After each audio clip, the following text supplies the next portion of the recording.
going on, everybody? Welcome back to High Temp Gaming. Been looking around the internet, and with everything going on, I realized there's some parts that are just pretty hard to get your hands on. Lots of wait times, specifically not talking about the 3080 or anything.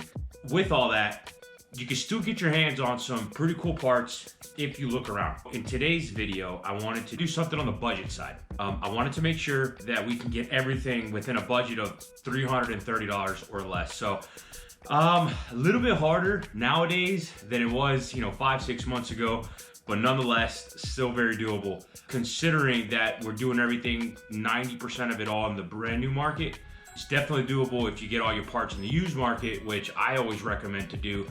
If you can get your hands on some good parts, especially graphics cards, you could always find a used graphics card in the market for cheaper. But in this particular case, I did everything brand new, with the exception of the hard drive. Just by doing a little bit of research, digging in the internet, and being able to come up with a good PC that's gonna play the games that you wanna play. Let's go into the parts. I'm gonna start off with the case. I found this case on Newegg. I got it on a deal. I don't know if they're still doing it. It was, I paid like $37 for it. It's normally a $60 case. But I was able to find this case. Has, a side panel on it, white case, nothing nothing too extreme, but looks really good. And I figured, for $38, it's a really good case. I got it on special too, so I had to, I couldn't pass up on the offer. For the motherboard, we're doing the A320M. So the A320 is more than capable to do what we need to do, 2 DIMM slots, so you can max it out, at 32 gigs if you wanted to get 2 16 gigs. We are going with 16 gigabytes of RAM, 3000 megahertz. We have 2 8 gig sticks of 3000 megahertz RAM. I've used this company in the past. It's actually pretty good RAM, not too bad. But again, I got this for a really good price too, so I'll link the description below. For the hard drive, it's a 500 gigabyte SSD. This is a 500 gigabyte hard drive. This is the only thing that we went with that was in the used market, because I got it for $18. You can get them renewed for anywhere from $15 to $18, $20 on Amazon. And albeit it's not an SSD or an M.2, you could opt in and get a 120 gigabyte M.2 or a 240 gigabyte M.2 for a little bit more than this. But with today's games, especially games like Warzone, just taking up 200 gigs of space, 200 gigabytes is really, or 240 is really not the way to go. Good to load up Windows and maybe a game or two, but not some of the bigger games. So I did 500 gigs. It's gonna be a little bit slower on load times, but it's not gonna affect playability at all. And then for the processor, went with the Ryzen 3 1200. So I haven't done a build with this in a long time. It's a 4-core, 4-thread. Good processor, done a lot of builds with them in the past. And again, for a $300 budget build, I think it's a really good mix with the graphics card that I got for the RX 550 4 gigabyte card.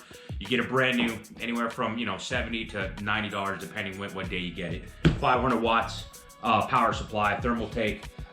Definitely don't want to skip out on your power supplies. Get reputable ones. You really don't want things blowing up in your house. So 500 watts is more than sufficient to power this build. You can go with a 400 watt power supply. I just like to put a little bit more in the event if somebody wants to, upgrade their parts in the future. They don't have to really upgrade the power supply for the most part. And got a couple, at about 30 bucks left over, and I got a couple fans for the case. So other than that, guys, this is the $300 budget build. Let's put it together, let's play some games, and let's see how it performs.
Sorry, everybody. There's no plastic to peel on the 550s, unfortunately.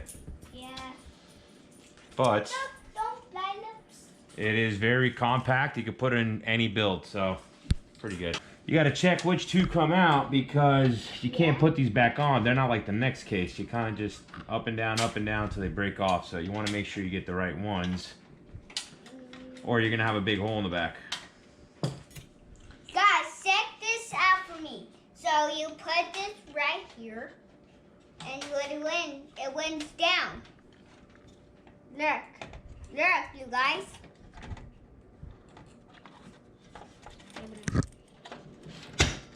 Oh yeah. All right. All right, everybody. Got her on. She's fired up. And for a $300 build, you really can't go wrong. I'm gonna play some games. Let's do some benchmarking. Let's play some games, and let's get it going.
you know, I would say definitely if you guys are in the market for a budget build, $300, you know, you could buy brand new parts, you know, and get a PC that's going to run. I got 16 gigs of RAM in this, the Ryzen 3 1200, you know, the RX 550, and you know, the case I got it on Newegg. So, you know, I pretty much got everything for around $330. If you, that's including the fans. You know, if you go without the fan. Oh, and by the way, I ended up throwing, I had an extra one of these from a 3600 build that I did for a buddy of mine. So I ended up putting it on here, got rid of the other one just to put a better cooler on it. Looks nicer. So I only had to use one of the 3 fans here. But you could definitely put 2 more here and then 1 up there. But I'm pleased with the build. I like it. It came out really good, you know. And again, for a $300 build, you can start gaming. And you don't even have to go like low settings. You can game at medium settings and get some decent frames. You know, be able to play, you know, the games that you want to play. It's going to run the titles you want to run for the most part. Some of them will be better frames than others, but hey, you're going to be playing. So again, if you got $300 and you're looking for a budget build, I definitely recommend going this route. If you scrounge up another, you know, $30, then you could probably get a better Ryzen, you know, maybe even, you know, a Ryzen 5 1600. Those are amazing. But if you got a little bit more money, you can go on eBay. I'm a big advocate of getting used parts. You know, I'm a huge fan of saying, you know, buy used parts in the used market if you could, especially if they're good. Get a Ryzen 5 1600. You know, your budget will go from $300, $320 to maybe, you know, $360. But if you got the extra $40, I'm definitely going to recommend going with the Ryzen 5 1600. You know, or I would say, then just upgrade the graphics card, keep the Ryzen 3 1200, upgrade the graphics card, and get yourself maybe an RX 570, because you could buy a used one anywhere from $60 to like $90, 4 gigabyte, or you can get a brand new one. They start, you know, depending on the day, of course, anywhere from, you know, $120 to $135 for the most part. So I bought this RX 550, I think it was $80 brand new. So for another $40, you can get an RX 570, and you're going to get a lot of better frames, right? And you're not going to have bottleneck issues with the Ryzen 3 1200 and the RX 570. Anything after that, then I'd probably say bump up, you know, beef up the CPU, but you're going to be fine. It's a 4-core, 4-thread processor, so, you know, you're going to be good to go. Other than that, guys, I'm actually going to do a pretty cool flip my PC series. So this is going to be part of them. I'm going to take this $300 build, see what I could sell it for, then take that and build something better. So look forward for the next video, because this is going to be the beginning of that, you know, flipping a PC. But other than that, guys, it was a pleasure. I hope you guys found this at least educational or entertaining, you know, and I really would appreciate if you guys hit that like button if you liked it, and, you know, subscribe if you like the content that we put on the channel. Other than that, guys, it was a pleasure. I'll catch you guys later.